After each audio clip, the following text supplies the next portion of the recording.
Hey everyone, welcome to the Whosoever Group podcast. I am your host, the Happy Crow, and with me today is my co-host, Storm Whistler. So, how are you guys doing? Hope you're doing well. We've been doing all right. Now, today we have a first of a two-part series called The Story of David's Great and Terrible Life. There's what's the movie, Lemony Snicket's Series of Unfortunate Events? Yes. That kind of seems a little bit, There's also a Netflix series.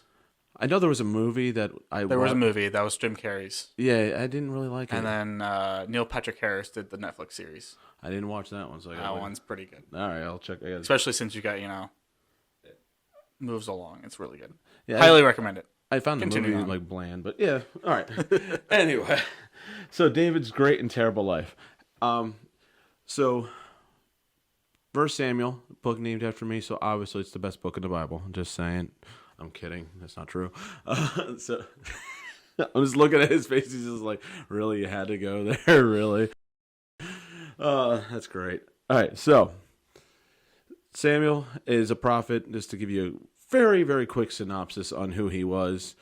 He was born out of a prayer, is what I like to say. He was born out of a prayer. He was born into a family that his mother wanted nothing but to have a child, and so much so that she said, even if I get one, I'm giving it back to God because I this is what I need.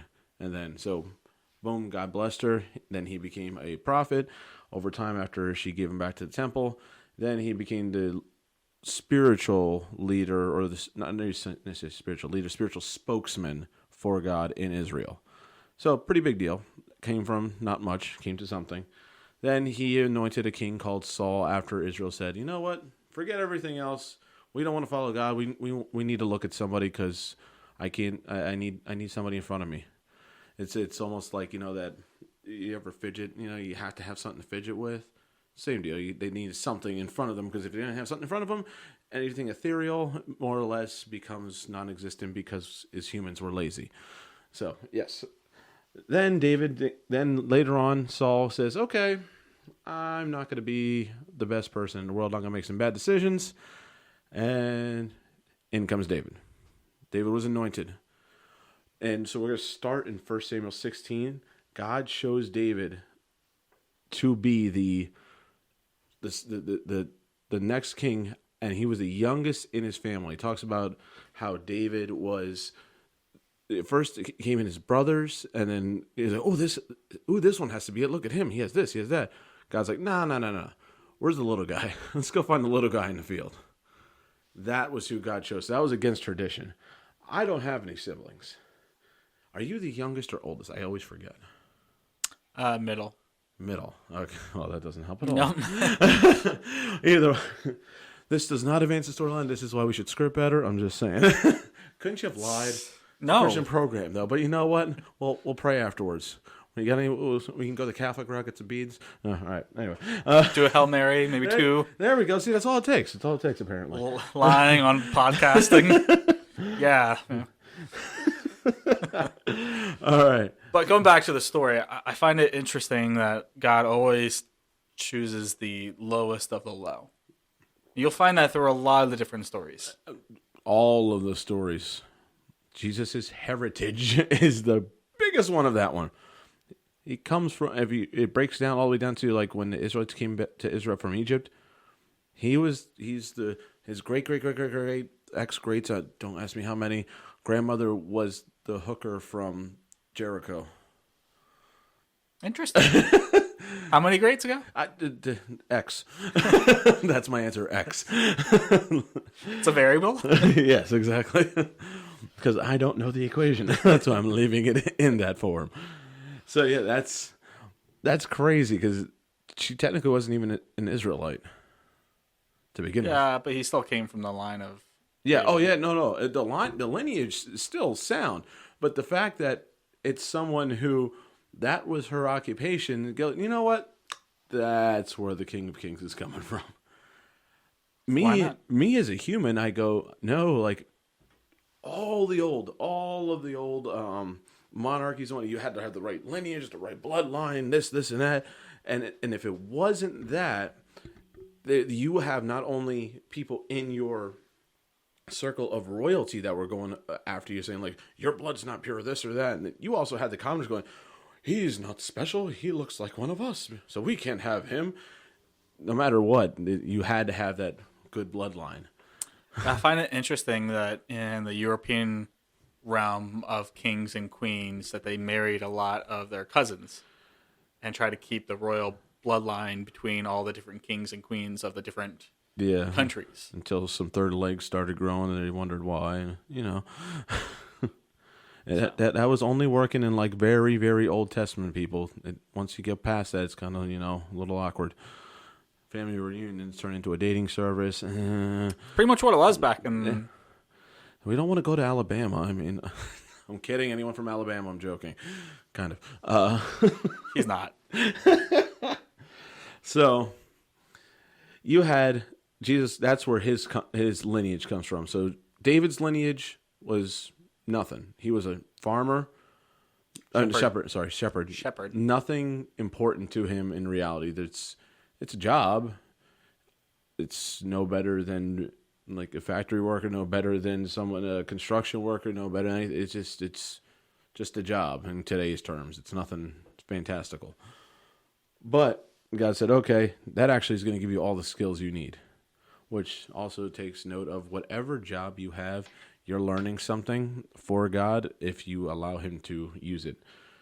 I have had many issues with jobs, and I have learned so much.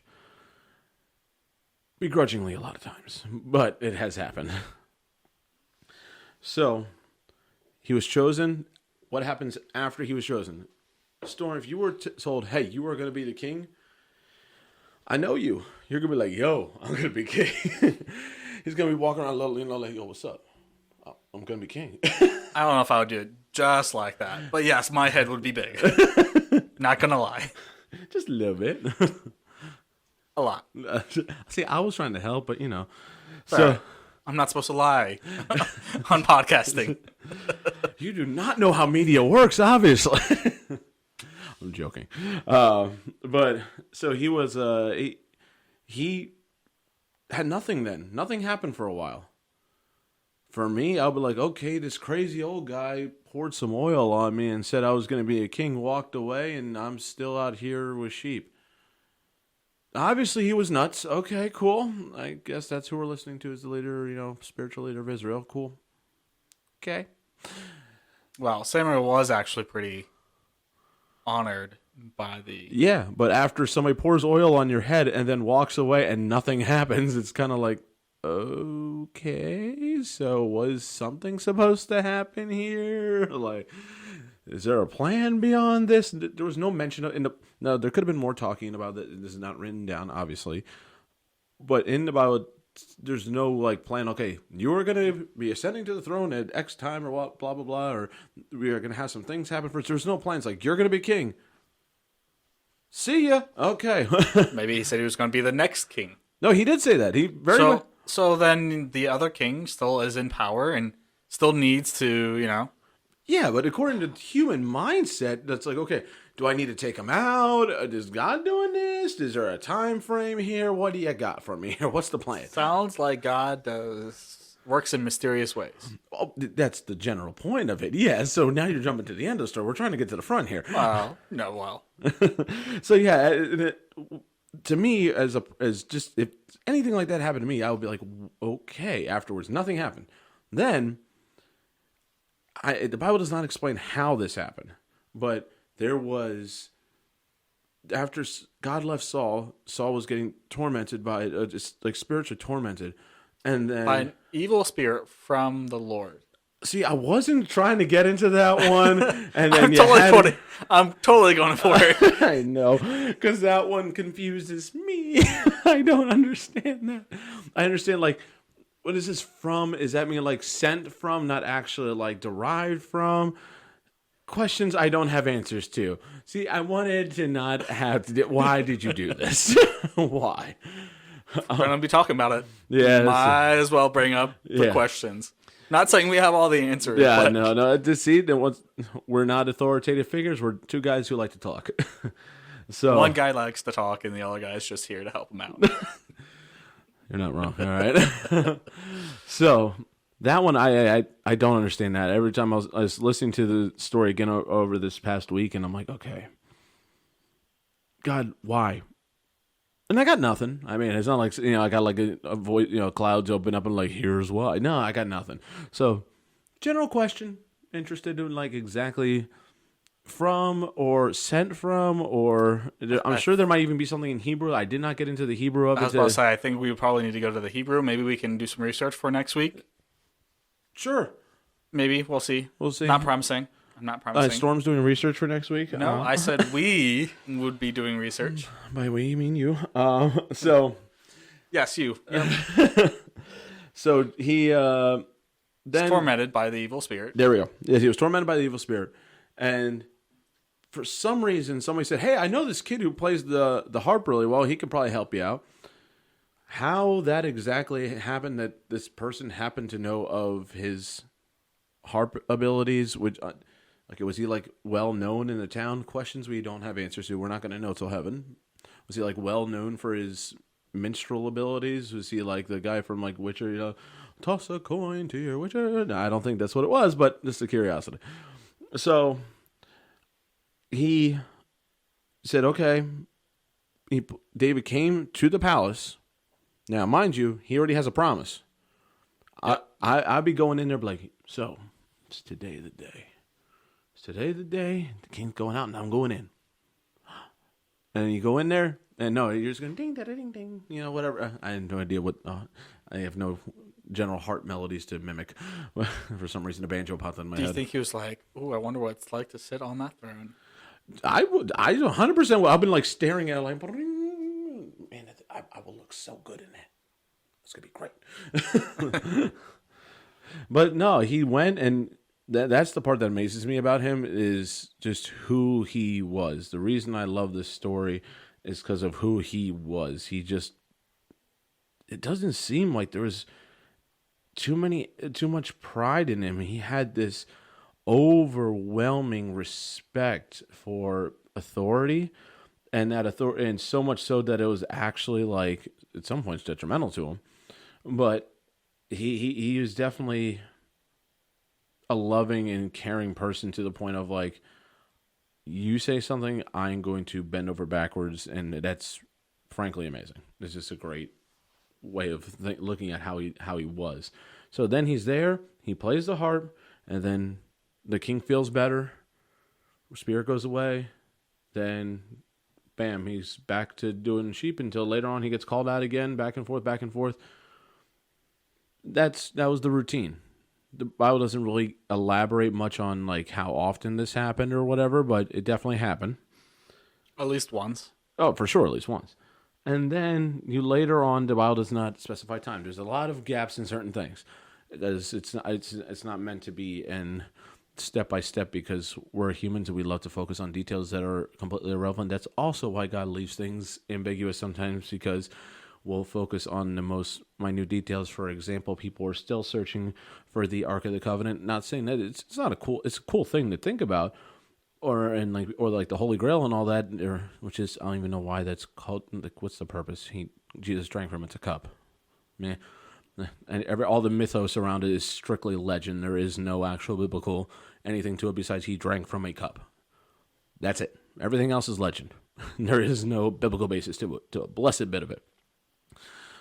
And they think that it's going to give them power and all that, and they focus on it the same way the Israelites focused on the power of the ark, because God was supposed to be there so they had to focus on it so much so that they put it in the battle, and then God had to like smack them down and say, it's not the ark, it's me. I'm the one who you need to focus on, not this physical object in front of you. It's all about idols. Yeah. We're great at putting idols up, and we're really good at that one. So as we move on in the story, he later on his brothers go to war during the wartime. There is just a typical, hey, this is time for war. Okay. Which that's baffling to me. Like, okay, it's summer. Strap on your swords, boys. Here we go. Yeet. So, I'm sorry, guys. I'm so sorry. You had to hear that. Yeet. There you go again.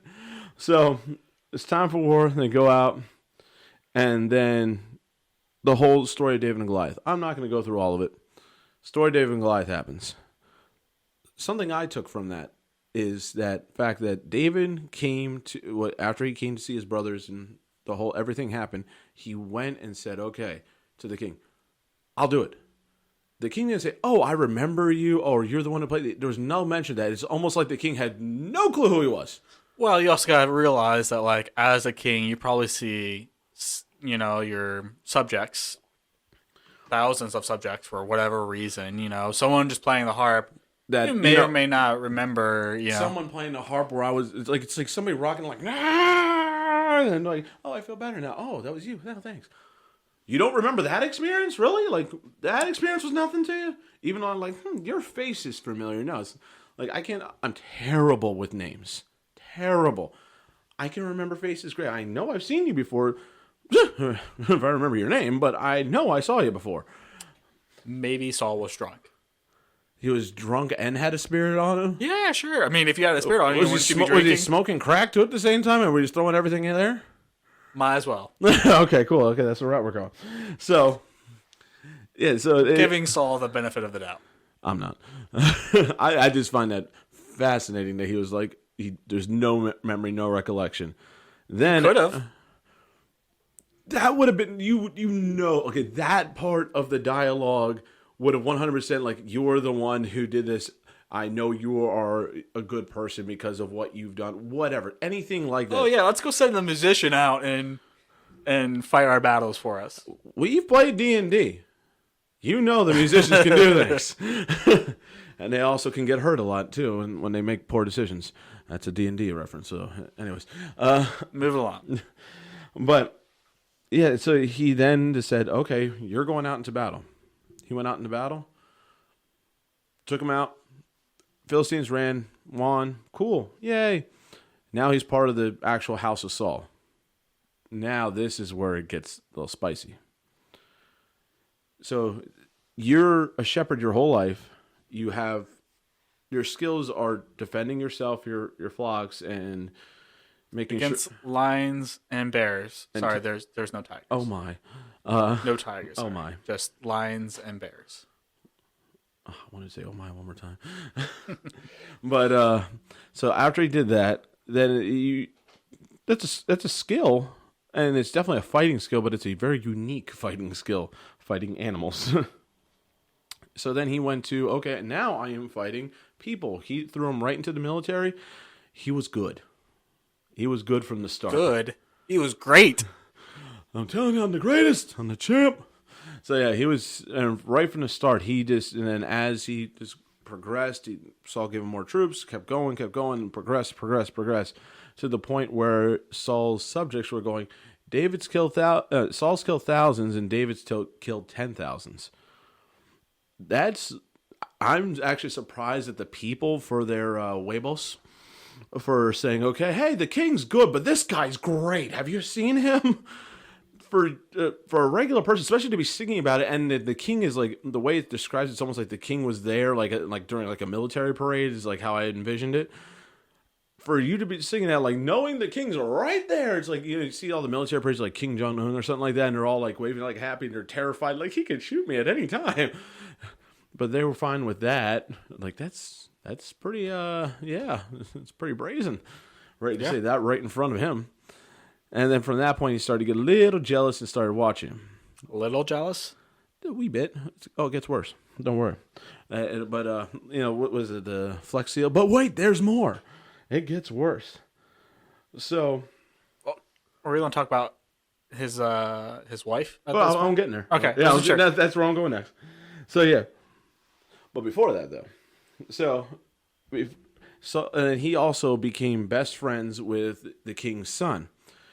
Now, Jonathan. Yes, Jonathan. God bless his heart. He seems like, the way I read the story, he seems like the nicest person in the world. A few apples short of the bushel. Like he looks like he's that ever present, like good mood guy who like the sky's falling and you need to run to safety. Like, it's not that bad, guys. It's okay. We're gonna make it. Like, no, we're gonna die now. Like, he was that happy because he obviously didn't see things later on that we'll talk about. But he was just a very good and seems like a very innocent person, which is really is neat.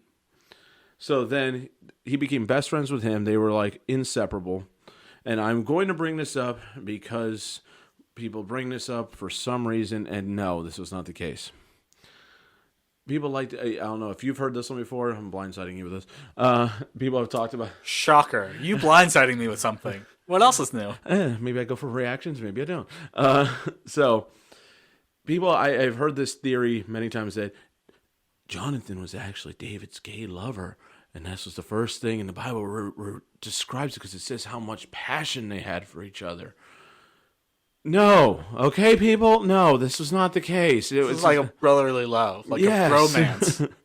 If you're trying to put a square into the circle, I mean, it might fit, but you really got to jam it in there. That's not, learn how to use the little, shapes, okay? That's not what it was. So I'm just throwing it out there so just to dispel it, because it's people tried to fit modern thinking into ancient things. It's just, that's not how it goes. Anyways, moving along.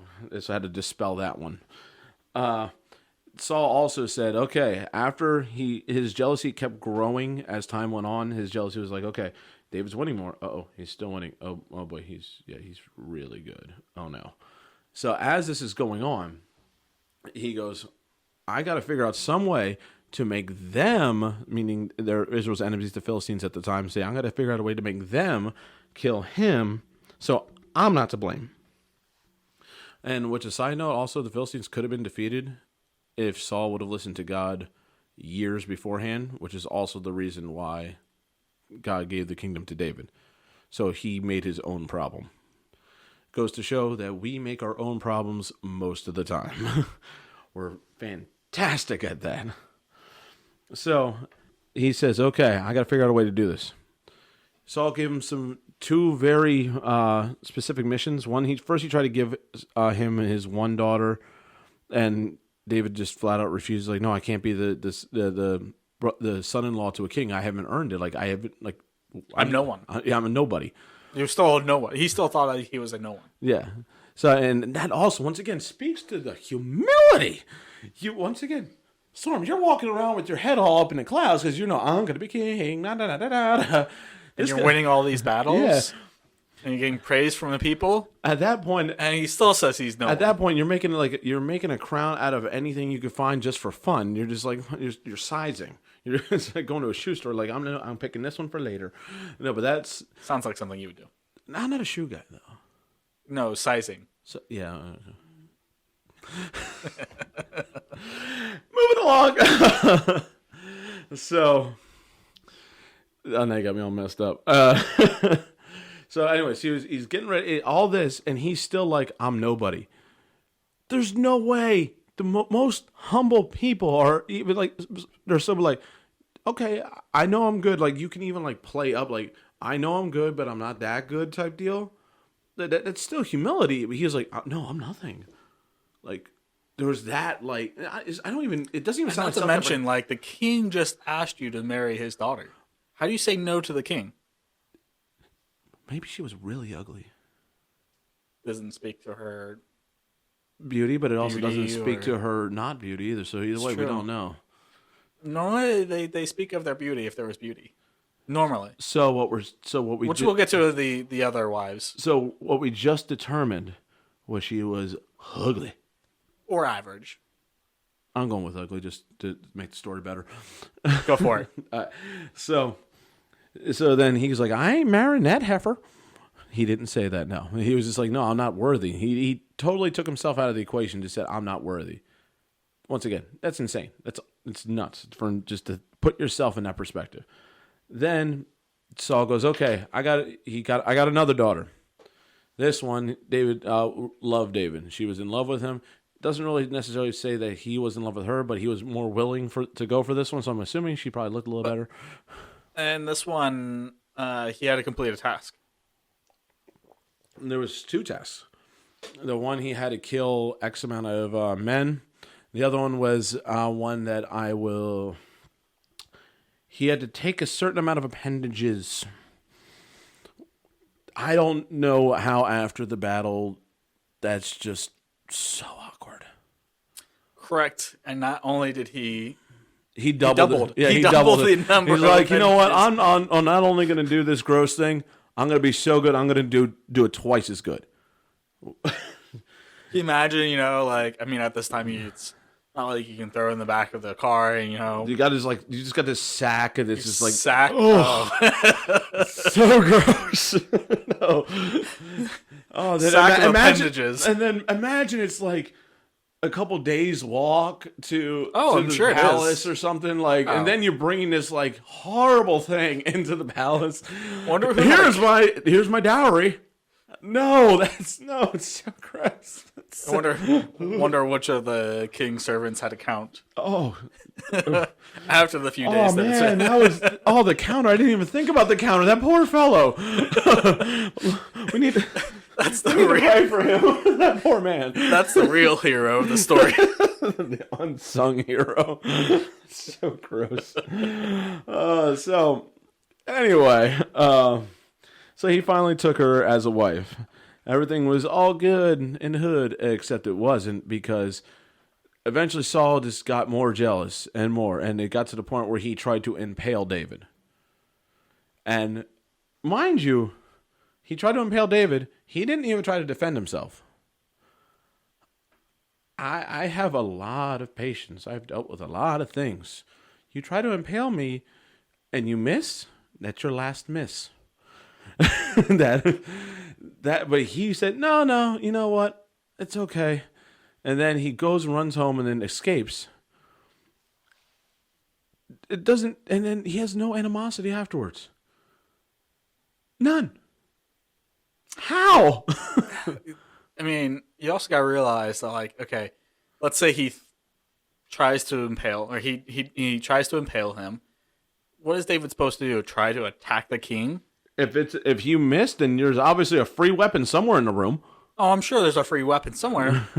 But it's more of like, you know, the perspective of like, oh, you just killed our king. Is that how you become to power? Now, granted, I know that's Have you seen the rest of history? Do we want to talk about the Roman Empire? This is not the Roman Empire. Act 2. This is the Jewish people in a very early stage of their culture. And, you know, humans don't change, though. Authority is a very, you know, and something that they respect a lot. Yeah, but also all it would take was be Samuel like, no, I told him he was next. And they all respected Samuel, so they were like, oh, okay, I guess this is what we're doing. Yeah, but what I'm trying to say here, the optics don't look great. The optics don't look great. They don't, but for me, as just a dude, no, I'm not okay with this. This is not how this story is ending. I'm not running away. No. So, that's my pride. That's my pride issue. I'll pray about it later, okay? So, ran away, and then Jonathan caught up to him, found him, then he like kind of convinced him to come back. There's many times of back and forth. I'm not going to get into all the different ones, but when he's going back and forth, it's amazing to me that every time he came back and trusted. That's like it's like the girl like, oh, he only hit me because he loves me. No, he's a bad person. Don't you see that? But I even think that he knew that he was not a good person. And still was like, but this is one God chose and it's not my right. Correct. That's like, whoa. Not to mention also, once again, this evil spirit sent from God. You keep saying it because you know that I'm like, it drives me insane because I want to understand this in the worst way. I don't understand it either. But this is like every single time that Saul has, you know, these issues, it's right after the evil or during while the evil spirit is tormenting. Yes. Yeah. I would be so on edge. Like it's that's like not only like it's like you got like a schizophrenic like type deal, like where you don't like something. Let's say they're like angry schizophrenic. Like, if they switch, it's the wrong version. The bad, like they go to the dark side. Not only that, but now it's not only the dark side. It's like the spirit-filled, evil-induced dark side. It's like super dark. We're not talking about like we're not talking Vader. We're talking Sidious. So I mean, so that's just nuts. Like I would be like so on edge at all times. There was no way I could be like comfortable enough. Even the fact that how comfortable he was with Jonathan is like I would be on edge. Not even if I trust the person, I'm like, your dad's insane. I'm just terrified. So and that's where it gets back to what I was talking about Jonathan. Jonathan, after this is going on, he calls him back and he's like, my dad wouldn't be hunting for you. I'm telling you, he's fine. You're fine. I swear he wouldn't be. And then he sets out and then kind of like sets this like little scenario up to go, okay, you're not gonna come to this royal dinner. I guess it was some form of formality. And if you don't come, my father's going to ask about it. And then when he asks, I'm going to say you're going back home for XYZ.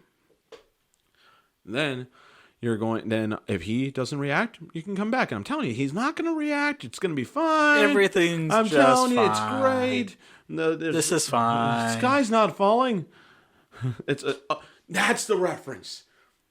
'Tis but a flesh wound. It's that guy. He was that guy. Come on, have at ye. That was what it was. So he was that optimistic. He has his arms and legs cut off, and he was just like, it's fine. It's a flesh wound. It's fine. It's fine. So, or that meme where the dog's sitting in a burning room. So but then obviously reality happened. Saul went nuts. Actually threw his spear at his own son, and he goes, "Okay, I guess my dad's nuts." Warned David. He escaped. They actually swore even more of a friendship to each other and said, "Okay, we're going to make sure that we're never going to touch each other's descendants." And Jonathan, here's the part that amazes me. Jonathan said, "Even if he didn't say even if, he said you're going to be the next king, and I'm going to be right there with you." You have to know for there not to be any form of a conflict, because we're humans, we do the same things. You're not gonna survive this, man. there's not to mention, like, I mean, granted, in most of that cult, not to say the Jewish culture, but in that time frame, yeah, it's usually the son that takes over. Now, granted, I don't know if he was the firstborn son. It didn't necessarily say. It only really ever mentions him, if I'm thinking correctly. No, towards the end, there were some few other sons that they did mention. That. Okay. We'll get to that point when we get to that point. But yeah, normally this is the first son that we've heard of from Saul. So most likely, the firstborn. Well, Saul also did say that you are going to be the next king to him, so I'm going to make the hard assumption that was definitely his firstborn, because nobody else was given except for the firstborn, minus David, because that was God, not a person. Correct. So, for him to say that, either he was Mr. 'Tis but a flesh wound, or he's saying that because he knows what's going to happen. He's accepting it and saying, "Okay, I'm still with you," just to make David feel better. Which one it was, I don't know, but either or is just baffling to me. Good friend. Yeah. So he goes to that. David escapes. He's running away. And then he had multiple times where he was able to take Saul out. And his friends and his people said to him, "God's delivered him right to your hands. Take him out. Go. You got it." The people in Israel are going to make sense of this, because he's chasing after you and you were doing nothing but good. You're even like saving towns here and there in between. And you're still getting chased and told like you're the worst person ever. And Saul actually even at one point ordered to kill. He didn't do it himself. He ordered somebody else to do it. Excuse me. He ordered the killing of a priest and his entire family and all the males in the village that were there. Entire village. Yeah, that's nuts. And except for one escaped. Yeah, one escaped to leave the message. So that's a crazy. And he felt bad for the one person that escaped, and he's like, "Dude, I'm so sorry that this is the reason why." Yeah, he's like, he blamed himself. I will protect you. Yeah, he blamed himself for it. He actually said, like, I'm the reason your dad's dead. Like, I'm the reason for your family's death. I'm sorry. He said that's, once again, the amazing amount of humility in this guy. He did show pride one time in his early life before he became king. And this is where I really think, now this is my assumption, that his love and respect for authority was based on two things. God, and he had it, for whatever reason, was in his mind that if you are in an authority position, you are to be respected. Yep. So that when he was protecting some rich guy's Flock. flock and his shepherds, his name is Nabal, and which means fool. But he asked for some help in return. He's like, can I just get some food, like help me out a little bit here. I was helping you guys out all through the good season. Like, help me out a little. The guy's like, nah, forget you. I don't know you. I don't know you. What are you going to do? Steal from me? You're probably a runaway slave. No, forget you. And at that point, David said, okay, now you're dead because I just wasted an entire time on you and you just disrespected me. So he wasn't necessarily in authority, although this dude was loaded. Loaded, but loaded and authority are two different things. Correct. I think his mindset was, and that also translates later on. We'll talk about it. By the way, I don't remember if I said it's a 2-part series, but in the second part, we're talking about the other one where his non-authority respect messed a lot of things up. But so he went over and he went to kill them, and he was going to take them all out. Like, he got mad. So I think that was like his first real biblical showing of pride. Like, you hurt my pride. No, not okay. This is not going to happen. Not acceptable. I'm going after you. So as he's going, the guy's wife, who was apparently a beautiful woman, went out and said, no. I'm sorry, my husband's an idiot. Here, I got plenty of stuff for you. He's an idiot. Don't worry about it. His name is a fool. His name literally means fool. I'm sorry. Here's stuff. And then he goes, I'm saving your family because of you, because you have honored me, and I respect you for that. Like, he respected because she was like biblical thinking. No, don't get into angry feminism, okay? Calm down. She was under the authority of the male from the household, so he's now respecting her respect for authority. So that is something he's like, okay. Then the husband and God says, okay, you know what? God let him have a heart attack. Basically the guy dies in the next 10 days. Yeah. So that doesn't say that God caused it. I'm pretty sure God was like, you know what? Just a little step back there. God lets that happen. And then she becomes David's other wife. Now, mind you, here's where the screwed upness with women comes in, the beginning of it. He was first married to Saul's daughter. Then, after he escaped, Saul remarried his daughter, because this was not like today's world where marriage legal, all that. Correct. Yeah, so this was a little loosey-goosey with the rules. So then he married. So then David had married, I forget what the other woman's name was, and then his second wife then was Nabal's. What was her name? I don't know why the name is escaping me. I want to say it's Abigail. Is it Abigail? I think Abigail or something like that. Let me pull it up. Yeah, I don't know why that name was escaping me, but so his second wife. I think Abigail, yeah. Yeah. So his second wife, then Abigail, he married. And then now, mind you, this entire time he's having to hop here and there between caves. So his lady folk are not getting the best of treatments. Not to any fault of his own. He's getting chased by a crazy king. So not his fault. Now, all of this happens. Once again, multiple times David had chances to kill him. When David had the chances to kill him, Saul even was like, okay, I'm sorry, my son. I've mistreated you. There's an old movie. I think it's like from the 70s or whatever. It's just a story of David.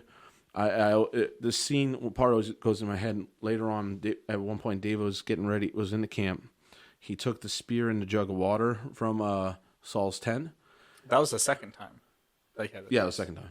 Yeah. And then late in the morning, he's like has it up in the air. And he's just yelling, Abner! He's just screaming his name because he goes, "You're not protecting your king. You don't deserve to live. You're obviously not doing a good job." And both times this type of situation happened, Saul was like, "I'm sorry, come back." David now also wasn't a fool. He was maybe foolhardy in his love for it, but he was not a fool. He goes, "You go. I'll catch up." He never caught up. So he never came back. And also only the Bible only mentions one other time he even got to meet with Jonathan. So that was darn close to the end of the relationship between him and Saul. Like, that was it. Then he goes to the Philistines. He went there once before, realized he messed up, acted insane. This is why this is David's great and terrible life, because he was told he was going to do great things. Then he ran away from trying to be killed. Then he had to act insane. He was literally drooling and like clawing on walls and stuff. Like, that's how much he had to fake it just to be able to survive. Then he eventually went back to the Philistines, and now it's a different king, if I'm remembering correctly. So, Correct. So I don't know how, like, no one said, "Hey, yeah, that guy was here before." Yeah, it was more of, all of a sudden he's, I'm with this king, and he was doing well underneath that king. Yeah. Kind of like Saul. Like, he was put in charge of a few men, and then some more men, and some more men. Yep. And then basically they were about to go against the battle against the Israelites. Wait, hold up. Back up. Really in the back. So while he's doing that, first off, he's also shrewd, because then he goes, I'm going to befriend the king. He's all good. And he went out and attacked cities, and because they were essentially doing raiding parties constantly. Correct, yeah. He is going out and attacking cities that are more or less affiliated with the enemy, or with the people he's aligned with. I'm using air quotes with that because he was never really with them. And then made sure no one survived, so then no one could take the message back. He's like, "Yeah, I was fighting against my own people.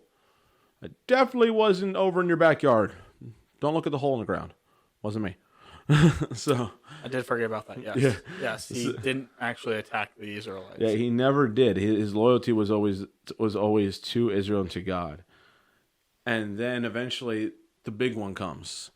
Everyone's coming against Israel, and then the king's like, "Okay, David, you're coming with me." Here is what I would love to think was going on in David's head. My opinion, not Bible. I think when that happened, David was like, "Okay, I don't know what I'm going to do now." Because he first was told that he was going to be right hand next to the king. Even if he would take out the king right there and try to do a double-sided type deal, at that point, he would have been 100% surrounded by his enemies. There's no way he's surviving that. He might have made a dent, but he is not surviving that. So, and the way and when the king said to him, he goes, "You're going to be loyal, right?" And he's like, "Oh, you're going to see how good I am." He never said which way he was going. I bet you, there was internal, are we going to fight him now? Because I'm pretty sure his men were for it. If his men are telling him, "Yeah, take the king out," I don't think they saw a problem with it. So I think they were more than ready to fight against their own people, because their own people have been trying to kill them for how long. So I'm pretty sure they're okay with it. Now, the other generals in the Philistines, Yeah. Commanders, whatever you want to call them, they're like, "We ain't trusting this David guy. Yeah. He's killed us I don't know how many different times. So Why would we join forces and attack the Israelites?" That was it was very smart on their part. But once again, what would have happened? The world will never know. It's like, I like to think that David was going in there. I think he didn't know what he was going to do, because at that point there wasn't many options available to him. So Zero options. So the other king saying, the other leader saying, no, he's not. He has nothing to do with this. That was the only thing that saved him. Yeah. So it's just, I can just see him, and his commander was Joab. I can see just him and Joab go "We're ready to go." He's like, "Are you doing it?" "I don't know." There's back and forth. There's probably mental anguish going on in his mind. Battle happens. There's other stuff in between, but the battle happens. When that happens, Saul dies. He pretty much is surrounded, so he takes himself out. And all it just says Jonathan falls in battle. It doesn't. Jonathan and his 2 other brothers fall in battle. There you go. And it doesn't really describe anything on their story beyond the fact that they just died. Although Saul told his servant to kill him. Yeah, his shield bearer to kill him. Shield bearer doesn't. So then he pulls out his own sword and then falls on his own sword. And then his shield bearer then also falls on his own sword. Yeah. I think that was more of shame. Like, I didn't stand with you. I'm pretty sure that was... I wonder if it's more of, and fear, too. Maybe it's more of that pride of, like, I want to be the one taking myself out. Not to mention... Well, actually, he... No. I'm saying for the shield bearer, not for Saul. Oh, yeah, sure. Yeah, I think for the shield bearer, it's just more shame. For Saul, I totally... Yeah, it's the pride. It's actually more common, I think, to the shield bearer that kills himself after his master kills himself. I've heard that. Like I said, I never took notice to that one. But... not in the movies, of course. Yeah. So... that happened. Now, David's response to this it's frankly beautiful. He writes this whole song about how the mountains have the blood of just an amazing person. Like, he just writes this ode to him, and of course, and he just weeps over Jonathan, that was his brother. And it's beautiful, like, care and love he has for him. It's just amazing what you can do with that.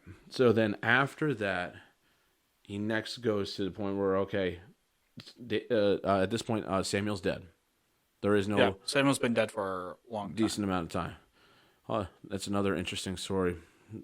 Samuel, just quick side note, read the story of Samuel specifically, what happened in his life, and realize how important it is, if you're a man of God, that you need to train your children as being men of God also, and not just focus on your ministry. You have to focus on your family also, because if you don't, you're going to wind up with family like Samuel, and that didn't turn out too well. His sons just took advantage of everything. It was just sad. It's really sad how that all went down. But he was so heartbroken, and then later on, he says, okay, God, am I going to go up to the city to become king now? Is this? And God said, yes. And this is where we're going to talk more about it next week. Huh? Oh, cliffhanger. It's not like you could read it in the Bible at any point in time. But we're going through the story, and the reason for this is to try to put ourselves into these people in the Bible's mindsets, because if you just read it on a paper and never put yourself in there and never think about how they would feel and think, it's a story, but it's A plus B equals C. Okay, cool, yay. I just feel like this story would make a great Netflix series. That's just how I think. So I can see the internet backlash over certain portions. Oh my goodness. I mean, you've got some material to work with, and there's also a lot of, There's more than enough material to work with. More than enough. But, like, you can, extend it outwards more to kind of, like, fill in, some of the... yeah. You get the cultural and historical references, but of course they're going to... It's Netflix. Therefore, they're going to take God out of it as much as humanly possible. So it doesn't have to be Netflix. If anyone else wants to pick up the series. The only one that would even think about doing is Pure Flix, and they're too Christian for it. they wouldn't be able to show half the stuff. Correct. So yeah, that's like I said. I love that is, I think it's like from the 70s. I used to rent it from my church's library back in the day on VHS. Yes, I'm old, and I used to rent it all the time. And I actually have it on DVD. I found it in a store one time. It was the best thing I got. I can't wait to watch it with my kids. But yeah, you can do decent stuff like that, and that's one thing Christians really need to get up on, is doing media and don't just play church. God, yeah, it's like you got the Christian media catering to the Christian, audiences.